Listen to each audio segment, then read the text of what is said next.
আজকে আপনাদের জন্য নিয়ে চলে এসেছি আজকে নতুন ধরনের একটা মোমোর রেসিপি নিয়ে।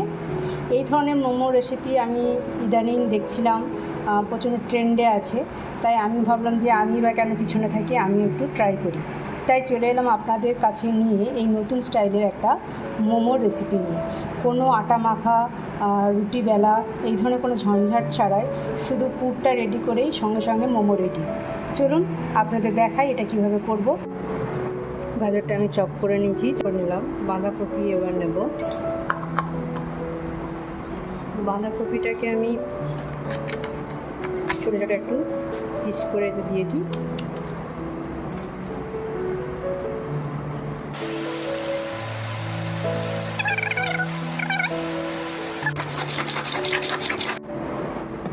বাঁধাকপিটা আমি চপ করে নিয়েছি।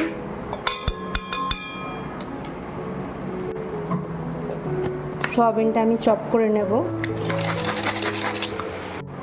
সয়াবিনটাকে আমি ভালো করে চপ করে নিয়েছি। এবার এগুলো সব একসাথে আমি নিয়ে নিলাম। প্যান গরম হয়ে গেছে, প্যানে আমি একটু সামান্য সাদা তেল দিলাম, বেশি না সামান্যই দেবো। আচ্ছা, প্যানটা গরম হয়ে গেছে যখন, আমি এবার একটা একটা করে এর মধ্যে মশলা দেবো। প্রথমে যেটা দেবো সেটা হচ্ছে কাঁচা লঙ্কা দেবো।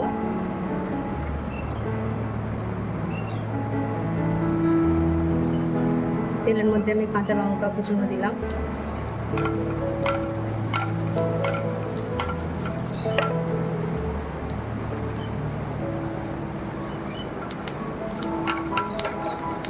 এর সাথে আমি রসুনটা কুচিয়ে রেখেছি, রসুনটা দিয়ে দিলাম। রসুন কুচিটা দিয়ে একটু নাড়াচাড়া করে আমি এবার পেঁয়াজ কুচিটা দিয়ে দেবো এর মধ্যে। একটু সামান্য নাড়াচাড়া করে নেব।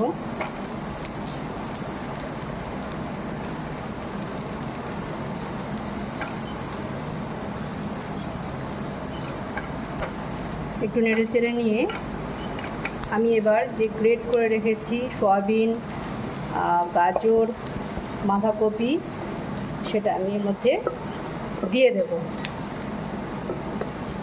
সবগুলোকে ভালো করে এবার নেড়ে চেড়ে নেবো। আগে একটু পরে আমি নুন দেবো, এখনই দেবো না। একটু নেড়ে চেড়ে নেবো। খুব বেশি নাড়ার দরকার নেই, একটু হালকা নেড়ে চেড়ে নিলেই হবে। এটা খুব বেশি, যেহেতু আমি এটাকে স্টিমে সেদ্ধ করবো আবার, সেহেতু সোয়া সস দেবো এবার এর মধ্যে।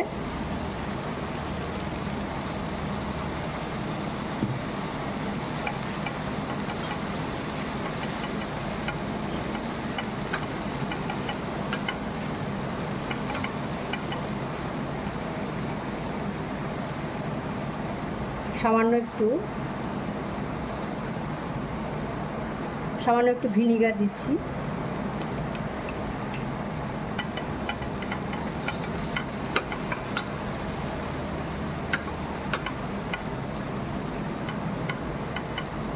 একটু নুন দেব,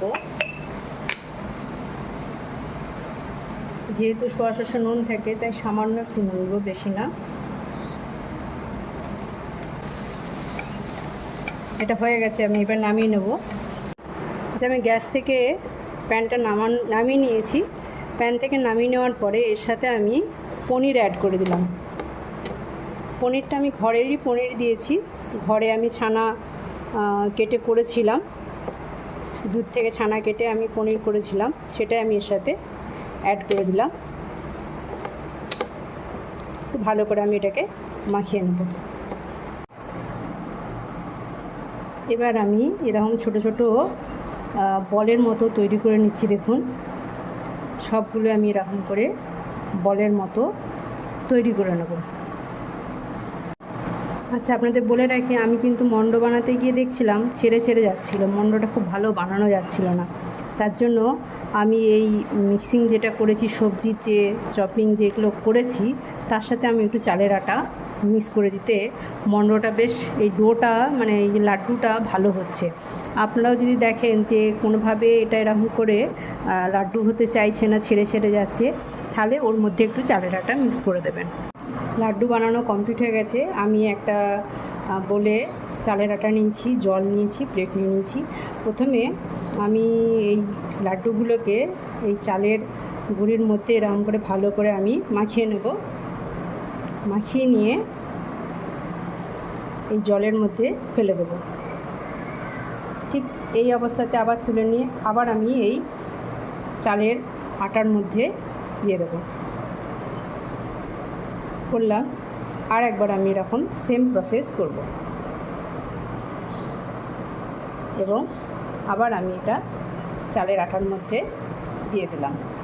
চাল গুঁড়ি যেটা আছে চাল গুঁড়ির মধ্যে আমি এটা দিয়ে দিলাম। দেখুন রেডি হয়ে গেছে। এভাবে আমি সব বোলগুলোকে এরকম করে চাল গুঁড়ির মধ্যে একবার করে, আচ্ছা আমি বলে রাখি চাল গুঁড়ির মধ্যে কিন্তু আমি একটু নুন দিয়ে রেখেছি, ঠিক আছে। এই জলের মধ্যে জাস্ট ডুবিয়ে দিয়ে তুলে নিলাম। একে একে আমি সব এই বলগুলো এর মধ্যে দিয়ে দেবো সেদ্ধ করতে এবং সেদ্ধ হওয়ার জন্য ছেড়ে দিলাম। ঢেকে দেবো, আস্তে আস্তে এবার সেদ্ধ হবে। মোমো হয়ে গেছে আমার কমপ্লিট।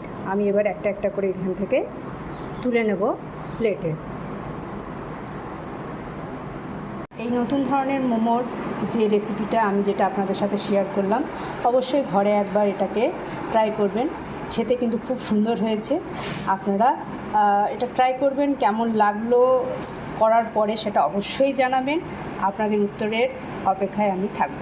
ধন্যবাদ, ভালো থাকবেন সবাই।